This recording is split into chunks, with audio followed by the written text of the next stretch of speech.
வணக்கம் ரோவலே, நான் சதீஷ். இன்றைக்கு வந்து என்ன மாதிரியான வீடியோன்னு பார்த்தீங்கன்னு சொன்னால், சதீஷ் ஏண்டா உனக்கு அர்ஜுனா அண்ணாவை பிடிக்கும் அப்படின்றது ஒரு பக்க கேள்வி.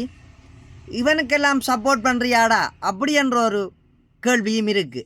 என்னை ஒரு சிலர் கதை கேட்குள்ள கேட்பினம். அவர்களுக்கு நான் வாயால் நேராக பதில் சொல்லிடுறது. இருந்தாலும் என்னுடைய வீடியோக்குள்ளே வந்து நான் இப்போ ஒரு வருட காலமாக இந்த பயணிக்கக்குள்ளே இந்த கொமெண்ட் பண்ணுறது அவ்வளவும் வந்து நல்லுள்ளங்கள் நிறைய வரும். ஆனால் ஒரு 2-3 கொமெண்ட் பண்ணுற ஆக்கள் வந்து இவனை பாடுறா, இவனுக்கு வேறு வேலை இல்லை, இவன் வேறு அப்படி என்று வரும். தயவு செய்து அந்த 3-4 பேருக்குரிய ஒரு பதிவாக தான் இது இருக்கும். இவர்கள் வந்து அர்ஜுனா அண்ணாவை வெறுக்கிற ஆக்களாக இருக்குமென்னு நினைக்கிறேன். அந்த 3-4 பேர்ட்ட கொமெண்ட் வந்து கொஞ்சம் எப்படி என்று சொன்னால், நாங்கள் எதிரியாக இருந்தாலும் அவர்களையும் உள்வாங்கி எங்களுடைய பயணத்தில் நல்ல ஒரு தெளிவாக கொண்டு வரணுமென்றதான் என்னுடைய கருத்து. ஏனென்று சொன்னால், இப்போ அவர்கள் வந்து புரிந்துணர்வு இல்லாமல் கொமெண்ட் பண்ணிச்சினோம்னு சொன்னால் அவர்களுக்குரிய ஒரு வீடியோ தான் இது. என்னென்று சொன்னால், ஏன் சதீஷ் அர்ஜுனா அண்ணாவுக்கு பின்னால் பயணிக்கணும்னு ஆசைப்பட்றான்னு சொன்னால், முதலாவது உண்மையும் நேர்மையும் இருக்குன்னு நான் சொல்லிக்கொண்டே வரேன். ஆனால் இப்போ ஒரு 2 வருஷ காலப்பகுதிக்குள்ளே இருந்த ஒரு சில வீடியோக்களை வந்து நான் என் ஃபோன்லேருந்து கலெக்ட் பண்ணி இதில் போடுறேன். நீங்கள் பாருங்கள் சரியோ. அவருடைய கதை பேச்சும் அவருடைய செயல் வடிவமும் அவருக்காக இவ்வளவு மக்கள் திரண்டுன்றதையும் பாருங்கோ. அவர் வந்து எங்கேயும் போகக்கூடாது, இங்கே தான் இருக்கணுமென்று கூச்சலிடும் மக்களையும் பாருங்கோ. அதோடு அவரை சுற்றி நிற்கிற போலீஸ்காரரையும் பாருங்கோ. எந்த ஒரு அச்சமும் இல்லாமல் சுமார் சிங்கிள் மேனாக நின்று ஒரு சில விஷயத்தை அவர் செய்யணுமென்று ஆசைப்பட்டு வந்தவர். ஆனால் அண்ணா வந்து ஏன் ஒரு குறிப்பிட்ட கால பகுதிக்குள்ளே கொஞ்சம் கோவப்படுது, கொஞ்சம் கதை வசனங்கள் கொஞ்சம் ஒரு சிலருக்கு பிடிக்கலை அப்படின்றதுக்கும் நான் காரணம் சொல்லணுமென்னு நினைக்கிறேன். தயவு செய்து இந்த வீடியோவை சும்மா நோமலாக பாருங்க. அர்ச்சனா அண்ணாவை பிடிக்காத நபர்களுக்கும் பிடிக்க வைக்கும் இந்த காணொளி. பார்த்துட்டு வாங்க கதைப்போம். இந்த சாவச்சேரி இந்த பிரச்சனை ஸ்டார்ட் பண்ணதே சவப்பட்டியில் இருந்தார். என்னென்றால் ஒரு உண்மை சம்பவம் என்னென்றால், ஒரு 6 வயது பிள்ளை வெள்ளிக்கிழமை இறக்கிறாள். அவளுடைய ஒடியை கொண்டு வரார்கள் 4:30-5 மணிக்கு. வைத்தியர் வீடு போய்விடுகிறார். அதற்கு பிறகு அந்த பொடியை ஐசியூவில் போடுகிறார்கள். அவர்கள் அண்டைக்கு இரவாவது பிள்ளையின் உடலை, அதாவது ஒரு ஆட்டோவில் அடிபட்டு இது வந்து கோர்ட்ஸுக்கு போன பிரச்சனை, எடுக்கலாமான்னு பார்க்கிறார்கள். அப்படி எடுக்கலாமென்று பார்க்கும்போது அவர்கள் அங்கே இருக்கிறவர் சொல்கிறார், இந்த சவக்காலையில் போய் கேளுங்கள், அவர் சொன்னால் சட்ட வைத்திய அதிகாரிகள் வந்து இந்த போஸ்ட்மார்ட்டமே செய்கிறாருன்னு சொல்லி அங்கே கேட்கும்போது சொல்கிறார், இதுக்குரிய ரேட் 8 லட்சம் வரும், பரவாயில்லையான்னு சொல்லி. அது வந்து சரியான கஷ்டப்பட்ட குடும்பம். அப்போ அவைகள் யோசிக்கணும், தங்களுடைய நகைகள் எல்லாத்தையுமே விற்று போட்டு இதை செய்வோமான்னு சொல்லி. அப்போவும் அவைகள் சொல்லணும், எங்களால் இயலாதையான்னு சொல்லி. இந்த பேரம் வந்து அடுத்த நாள் காலமை போகிறது, மத்தியானம் போகிறது, ஞாயிற்றுக்கிழமை காலமை போகிறது, ஞாயிற்றுக்கிழமை பின்னேரம் போகிறது. அதன் பிறகு திங்கட்கிழமை காலமை வந்து இந்த பொடி வந்து யாழ்ப்பாணத்துக்கு மாற்றப்படுகிறது.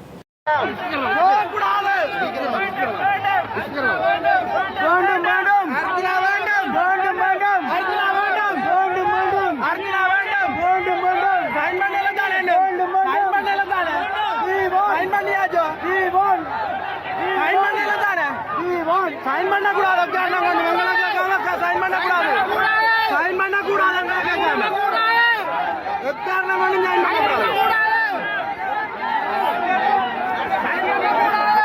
இப்ப பணிப்பாளர் வரணும், இங்க பணிப்பாளர் வரணும்.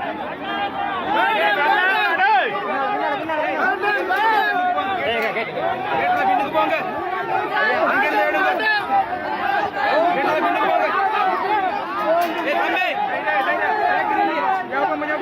கேட்ல பின்னுக்கு போங்க.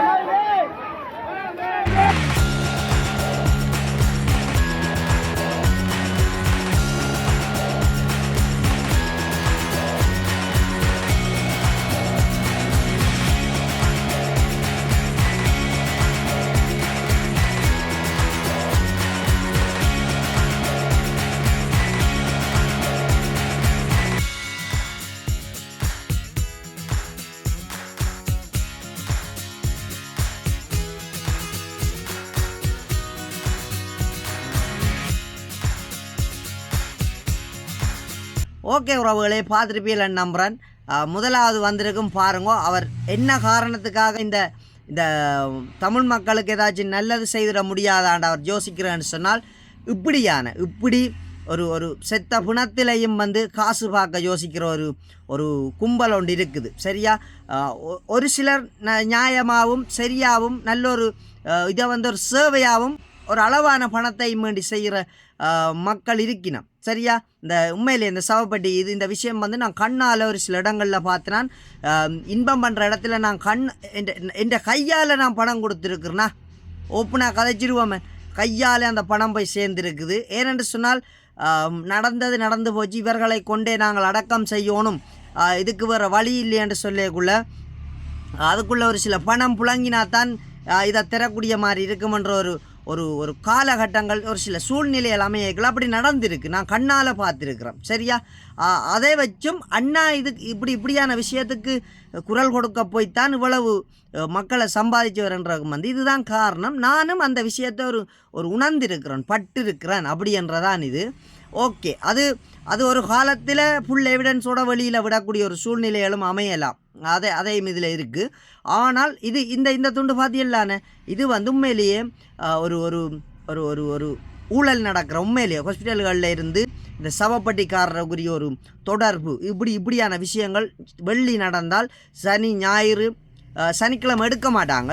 சனிக்கிழமை எடுக்காத பட்சத்தில் சனி விட்டு ஞாயிறு வீடு சேர்த்து அப்படி போகிறோம். அதுக்கு ஒரு ரேட் இருக்குது. அங்கே வந்து ஐஸ்பட்டியில் வைக்கிற இதன்ற வரைக்கும் ஒரு ரேட் இருக்குது. உண்மையிலேயே இலங்கையில் இந்த பிரச்சனை இருக்குது. அப்போ இந்த அடிப்படையை வச்சு தான் அண்ணா முதல் அது அண்ணாண்ட ஒரு செயல்பாடு வெளிக்கிட்டது. சரியா? அதுவும் இதில் நான் தந்திருந்தேன். நான் போடுற வீடியோ யாருக்குன்னு சொன்னால் தயவு செய்து எனக்கு வந்து அந்த பேட் கமெண்ட் பண்ணுற ஆக்களுக்கும் அடுத்தது அர்ஜுனா அண்ணாவை புரிஞ்சு கொள்ளாமல் இவ்வளவு காலமாக நீங்கள் அவரை கூடாத மாதிரி பார்க்குற உறவுகளும் பார்க்கணுமன்றதான் என் ஆசை. சரியா? இது போயிட்டு தானே அடுத்த ஒரு வீடியோ பாருங்க.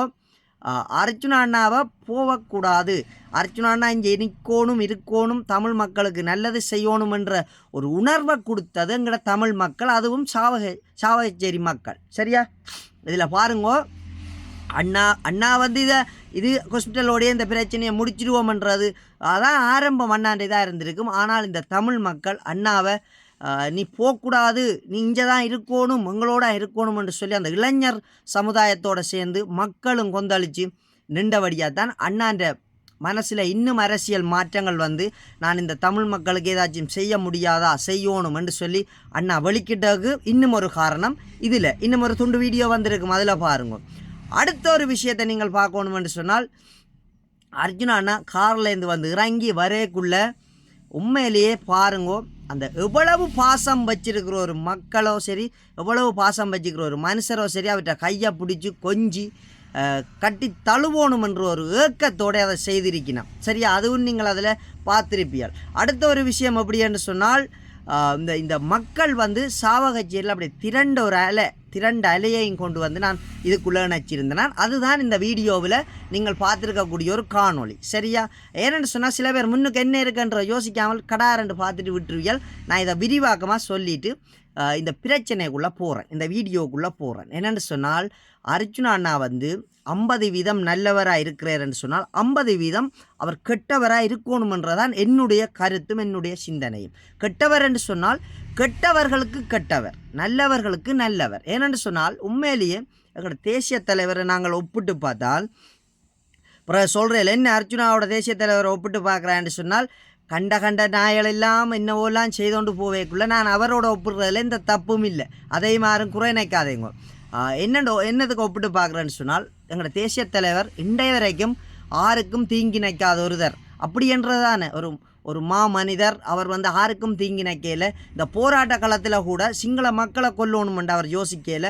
சிங்கள இராணுவம் எங்களை எதிர்த்து வந்த இராணுவம் எந்த இராணுவமாக இருந்தாலும் நாங்கள் போராடுவோம், சிங்கள மக்களை கொள்வது எங்களோட நோக்கம் இல்லைன்னு சொல்கிறது. அதே ஒரு கடவுளுக்கு ஒரு சமனான ஒரு தன்மை. அதுதான் அவர் இன்றைய வரைக்கும் கடவுளாக பார்க்கப்படுகிறார். நாங்கள் கடவுளாக தான் பார்க்குறோம். அதையும் சொல்லிட்டு அது தலைவர் அவர் செய்த ஒரு சில விடயத்தில் வந்து மாறுதல் இருந்திருக்கலாம் என்ற என்னுடைய ஒரு பார்வை. ஏனென்று சொன்னால், அவர் 100% நல்லவராக இருந்ததால் துரோகத்தால் தான் அவரை வீழ்த்தினது. சரியா? அவர் 100% நல்லவராக இருந்ததால் அவரை வீழ்த்தப்பட்ட ஒரு ஆயுதம் துரோகம். சரியா? அவரை வந்து ஒரு துரோகம் முதுகில் இருந்து குத்தின ஒரு துரோகத்தால் அவர் அழிக்கப்பட்டவர் என்று சொன்னால், அர்ஜுனா அண்ணாவும் அதே மாதிரி 100% நல்லவராக இருக்கக்கூடாதுன்றதான் என்ற இது. அவர் அப்படி அண்ணாவும் 100% நல்லவராக இருந்தால் அவரையும் முதுகில் குத்தத்தான் பார்ப்பாங்க. இவரையும் துரோகத்தால் தான் விழுத்த பார்ப்பாங்க. சரியா? அப்போ அதை உணர்ந்த அர்ஜுனா அண்ணா தான் நல்ல மனுஷர், என்னைய பிடிச்ச மனுஷருக்கு ஒரு அரசியல் அது இப்படி இருக்கும், அது ஒரு மாறுபட்ட ஒரு மக்களுக்குரிய ஒரு நல்ல அரசியலாக இருக்குமென்று சொல்கிறது உண்டு. ஒரு பக்கம் அண்ணா சொல்கிற விஷயம், இந்த கெட்டவர் வஞ்சகன் சூது கள்ளம் பொய்யெல்லாம் செய்கிறவங்களுக்கு அவர் வச்சுக்கிறது ஒரு அவற்று ஒரு பகுதி. அவர் ஒரு கோபமடைகிற டைம் இவங்களுக்காகத்தான். சரியா? இவங்கள் இந்த புரிந்துணர்வில்லாத அதைத்தான் இந்த ஒரு சில மீடியா என்ன செய்யுதுன்னு சொன்னால் தவறாக காட்டுது. சரியா? இப்போ புரிஞ்சு கொண்டியலோ புரியலையோன்றதை விட அவருடைய நல்ல குணத்தில் இருக்கிற ஒரு வடிவத்தையும் நீங்கள் ஒரு உருவம் கொடுத்து பார்க்கணும். அதே அவர் கோவப்படுற ஏன்னு சொன்னால் அதுக்கு நீங்கள் உருவம் கொடுத்து பார்க்க இல்லை, இவர்கள் செய்கிற தவறு தான், அதுக்காகத்தான் அர்ஜுனா கோவப்படுது அப்படி என்ற தன்மையை நீங்கள் பார்க்கணும் என்று தான் நான் சொல்கிறேன். நீங்கள் வீடியோ போடுறதுல எந்த ஒரு இதுவும் இல்லை, எங்களுக்கும் ஒரு பிரச்சனையும் இல்லை. என்ன சொல்லுங்க அப்போ? இப்போ இந்த வீடியோவை நாங்கள் போடணுமென்று சொன்னால் உடனே நாங்கள்லாம் முதலாவது